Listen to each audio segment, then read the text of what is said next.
Hello friends, good morning. आज हम लोग का छठा क्लास यानी छठा दिन है आज टेंस क्लास का। ठीक है, टेंस चैप्टर चल रहा है।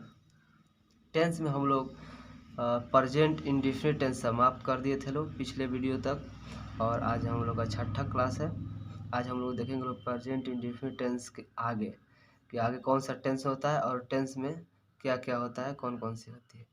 आइए हम लोग पहला टेंस पढ़ लिए हैं लोग, प्रेजेंट इंडेफिनिट टेंस। अब हम लोग को दूसरा टेंस क्या पढ़ना है। दूसरा टेंस क्या होता है? Present continuous tense. बताए थे ना कि ये प्रेजेंट टेंस का 4 भाग होता है: present indefinite tense, present continuous tense, present perfect tense, present perfect continuous tense. बताए थे। तो हम लोग का पहला समाप्त हो चुका। अब दूसरा चलेगा कौन? Present continuous tense. आइए अब हम देखते हैं इसको। आइए, यह हमारा है प्रेजेंट कंटिन्यूअस टेंस। अब इसको हम कैसे देखते हैं, आइए इसमें क्या क्या होता है पूरा एकदम बेसिक जानकारी से लिए हम लोग जानेंगे लोग। सबसे पहले देखते हैं पहचान, मतलब प्रेजेंट कंटिन्यूअस टेंस को पहचानेंगे कैसे कि हाँ ये प्रेजेंट कंटिन्यूअस टेंस का वाक्य है। पहचान देखते हैं, आइडेंटिफिकेशन। पहचान, जिस हिंदी क्रिया के अंत में, जिस हिंदी क्रिया वाक्य के अंत में, आइए हम देखते हैं जिस हिंदी के वाक्य के अंत में रहा है, रही है, रहे हो, रहा हूँ इत्यादि आता है, उसे हम क्या कहेंगे? Present continuous tense. यानी प्रेजेंट कंटिन्यूअस टेंस का पहचान हो गया, कोई भी हिंदी एक वाक्य होगा, जैसे हम एक उदाहरण ले रहे हैं, कोई भी एक हिंदी वाक्य उसके अंत में, उसके अंत में रहा है, रही है, रहे हो, रहा हूँ इत्यादि इसमें से रहना चाहिए, तभी वह प्रेजेंट कंटिन्यूअस टेंस का वाक्य होगा। तो आइए हम एक उदाहरण दे के देखते हैं प्रेजेंट कंटिन्यूअस टेंस का। जैसे राधा विद्यालय जा रही है। आइए देखिए, रही है, रही है, रहा है, आया कि नहीं? यहीं पे लास्ट में रही है, रहा है, रहे हो इत्यादि इसी पे आएगा, तभी हम समझ पाएंगे कि प्रेजेंट कंटिन्यूअस टेंस का वाक्य सेंटेंस। आइए अफर्मेटिव सेंटेंस को देखते हैं। आप इतना जानते हैं ना, अफर्मेटिव सेंटेंस मतलब का हिंदी क्या होता है? सकारात्मक वाक्य। इसको क्या बोलते हैं? सकारात्मक वाक्य, इसको हिंदी में बोलते हैं। ठीक है, एफर्मेटिव सेंटेंस को। अब इसका हम क्या देखेंगे? स्ट्रक्चर। हम बोले थे ना कि स्ट्रक्चर है, स्ट्रक्चर है, तो आइए हम स्ट्रक्चर देखते हैं। आइए, यह रहा हमारा स्ट्रक्चर। स्ट्रक्चर को देखते हैं और समझते हैं।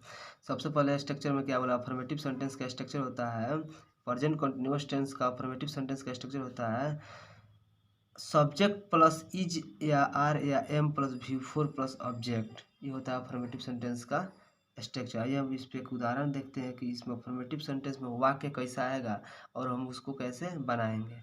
आइए देखते हैं, पहले वाला ही वाक्य लेते हैं। राधा विद्यालय जा रही है। राधा क्या है? सब्जेक्ट है, सब्जेक्ट है ना, करता है। और विद्यालय क्या है? ऑब्जेक्ट है, सबसे लास्ट में लगता है। और जाना, आना, खाना, हम बताए थे ना, जाना, आना, खाना, पीना, यह सब क्या होता है? वर्ब होता है। तो क्या है? वर्ब है। सबसे पहले क्या रहेगा? स्ट्रक्चर के अनुसार हम चलेंगे। स्ट्रक्चर के अनुसार सबसे स्ट्रक्चर क्या कहता है? स्ट्रक्चर कहता है सबसे पहले सब्जेक्ट। सब्जेक्ट क्या है? राधा, RADHA, राधा। उसके बाद राधा, देखिए राधा मतलब कोई भी नाम हो, राधा, सीता, गीता, मोहन, सोन, उसके नाम के साथ क्या लगेगा? इज लगेगा, हमेशा इज लगेगा। तो राधा के साथ क्या लगेगा? इज। तो राधा इज। फिर उसके बाद मैंने सब्जेक्ट के बाद हेल्पिंग वर्ब लगाना है। इतना को हम लोग क्या बोलते हैं? इतना से इतना को हेल्पिंग वर्ब बोलते हैं, और इसको सब्जेक्ट तो बोलबे करते हैं। तो सब्जेक्ट के बाद हेल्पिंग वर्ब, तो सब्जेक्ट के बाद हेल्पिंग वर्ब लगा दिए। उसके बाद से क्या चीज़ लगाना है? वर्ब 4, वर्ब का चौथा रूप। तो आप हम बोले थे ना, अगर V1 V2 V5 इसे समझ में नहीं आ रहा है तो मेरा पिछला वीडियो जाकर देख लीजिए, उसमें हम सब बताएं V1 V4 कैसे बनाया जाता है और क्या क्या होता है। तो आइए, गो, जाना का क्या होता है? स्पेलिंग गो। इसका वर्ब 4 होता है गोइंग, GOING, गोइंग। और टू कहाँ जाती है? ऑब्जेक्ट क्या है? उसके बाद ऑब्जेक्ट लगाना है, तो इट्स स्कूल। तो स्कूल हो गया।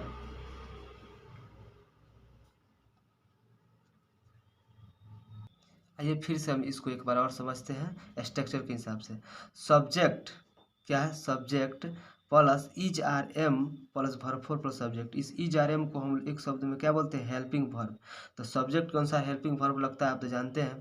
तो सब्जेक्ट के अनुसार हेल्पिंग वर्ब लगाएंगे। आइए यहाँ पे राधा क्या है, सब्जेक्ट है, तो सब्जेक्ट राधा है, और विद्यालय क्या है, ऑब्जेक्ट है, और जाना आना खाना पीना मतलब जिसके अंत में ना लगा हो उसको हम वर्ब में रखते हैं, वो वर्ब होता है। तो हम लोग का वर्ब यहाँ पर लगाना है, लेकिन वर्ब का चौथा रूप लगाना है, यानी वर्ब फोर लगाना है। इसलिए आइए हम इसको बनाते हैं। तो राधा यानी स्ट्रक्चर के अनुसार सबसे पहले सब्जेक्ट का प्रयोग होगा, तो सब्जेक्ट क्या है, राधा। उसके बाद हेल्पिंग वर्ब का प्रयोग होगा, तो सब्जेक्ट के अनुसार हेल्पिंग वर्ब का प्रयोग करते हैं, ठीक है। तो राधा, अब यहाँ पे कोई भी नाम होगा, राधा, सीता, गीता, कोई भी नाम हो, कोई भी एक नाम हो, उसके साथ हम लोग इज का प्रयोग करेंगे लोग, हमेशा हमेशा इज का प्रयोग करेंगे। तो राधा इज माने यहाँ से यहाँ तक काम खत्म। अब आया प्लस भी फोर, यानी वर्ब का प्रयोग करना है, वर्ब का चौथा रूप का प्रयोग करना है। तो जाना, जाना का क्या होता है, गो। जाना का क्या होता है, गो। इसका वर्ब फोर रूप होता है गोइंग, और उसके बाद टू, टू तो लगेगा। ऑब्जेक्ट लिखा है, तो ऑब्जेक्ट में क्या है, स्कूल माने विद्यालय, तो इसको इंग्लिश में कहते हैं school. Radha is going to school. अब हम लोग देखेंगे नेगेटिव सेंटेंस कैसे बनता है।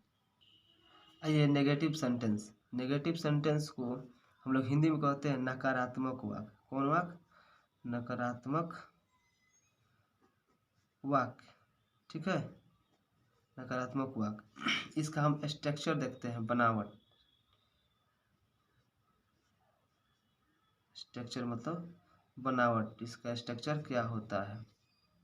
आइए देखिए, स्ट्रक्चर सब वही रहेगा, अफर्मेटिव जैसा ही स्ट्रक्चर रहेगा, बस इसमें हेल्पिंग वर्ब के बाद नॉट का प्रयोग हो जाएगा।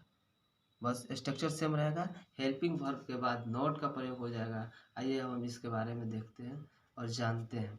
एग्जाम्पल एक लेते हैं, जैसे मोहन मंदिर नहीं जाता है। तो आप जानते हैं अगर जिस भी वाक्य में नहीं लग गया तो वो नेगेटिव सेंटेंस में आता है। तो इसमें नहीं लग गया तो नेगेटिव सेंटेंस में आएगा। तो इसको बनाते हैं, मोहन क्या है, सब्जेक्ट है, तो मोहन हम बोले ना कोई भी नाम हो उसके साथ इज का प्रयोग करता है। Mohan is, Mohan is, subject के बाद हेल्पिंग वर्ब प्रयोग करना है, और उसके बाद नॉट का। तो मोहन इज नॉट कहाँ जाता है, जाना क्या होता है, गो, और गो का वर्ब फोर रूप क्या होता है, गोइंग। तो GOING, गोइंग।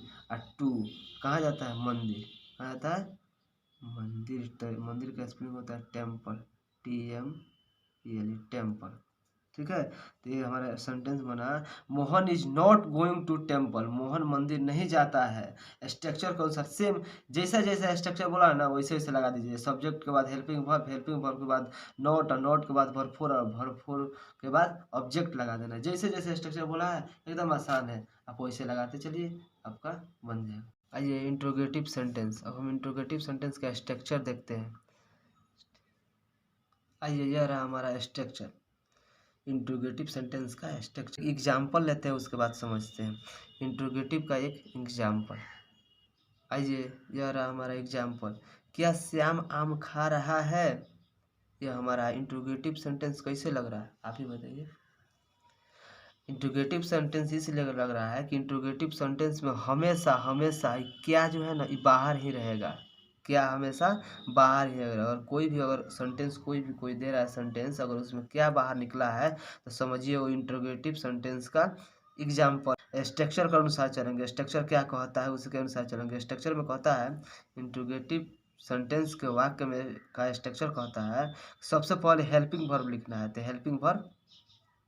हेल्पिंग वर्ब किसके अनुसार लगता है, सब्जेक्ट के अनुसार। हम बार बार बोल रहे हैं हेल्पिंग वर्ब सब्जेक्ट के अनुसार लगता है, ठीक है। ताकि हम लगाते हैं, सब्जेक्ट यहाँ पे क्या है, श्याम है ना। तो श्याम के साथ क्या लगेगा, इज लगेगा। बोले ना कोई भी नाम रहेगा उसके साथ इज का प्रयोग होगा, राम श्याम गीता मीता कुछ भी होगा ना उसके साथ इज लगेगा, तो हम इज लगाएंगे हेल्पिंग वर्ब। और उसके बाद सब्जेक्ट क्या है, श्याम, SHAYAM, श्याम। और उसके बाद देखिए वर्ब फोर लगाना है। तो इसमें वर्ब फोर क्या है, मतलब वर्ब क्या है इसमें, तो खाना, बोले ना खाना आना जाना पीना ये सब क्या होता है, वर्ब होता है। तो वर्ब खाना का वर्ब, खाना का स्पेलिंग क्या होता है, ईट। वर्ब क्या है, खाना, और खाना का वर्ब फोर क्या होता है, ईटिंग। तो ईटिंग लिख देंगे, ठीक है। खाना, अरे देखिए यहाँ पर हम बता दे रहे हैं खाना का स्पेलिंग होता है ईट, और इसको हम लोग भरपूर में ईटिंग लिखते हैं लोग, ठीक है। आइए इस उदाहरण को फिर से एक बार और समझते हैं। देखिए, सबसे पहले यह इंट्रोगेटिव सेंटेंस है। इंट्रोगेटिव सेंटेंस का पहचान है कि क्या जो वाक्य दिया होगा ना उसमें क्या हमेशा बाहर होगा, इसीलिए वह इंट्रोगेटिव सेंटेंस कहलाएगा। अगर नहीं होगा तो इंट्रोगेटिव सेंटेंस नहीं कहलाएगा।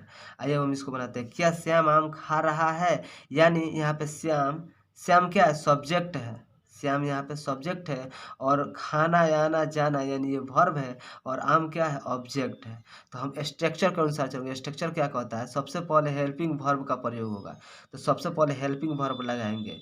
हेल्पिंग वर्ब किसके अनुसार लगता है, सब्जेक्ट का। तो हम बोले ना कोई भी नाम आ जाए, राम सीता गीता मोहन कुछ भी आ जाए ना, उसके साथ इज का प्रयोग करना है। तो यहाँ पे क्या आया, श्याम, श्याम सब्जेक्ट आया है तो श्याम के साथ इज का प्रयोग होगा। तो इज स्ट्रक्चर के अनुसार इज सबसे पहले होगा, तो इज श्याम, इज श्याम। उसके बाद यहाँ तक काम खत्म स्ट्रक्चर का। अब यहाँ से वर्ब फोर पूछा है, उसके बाद वर्ब फोर लगाना है।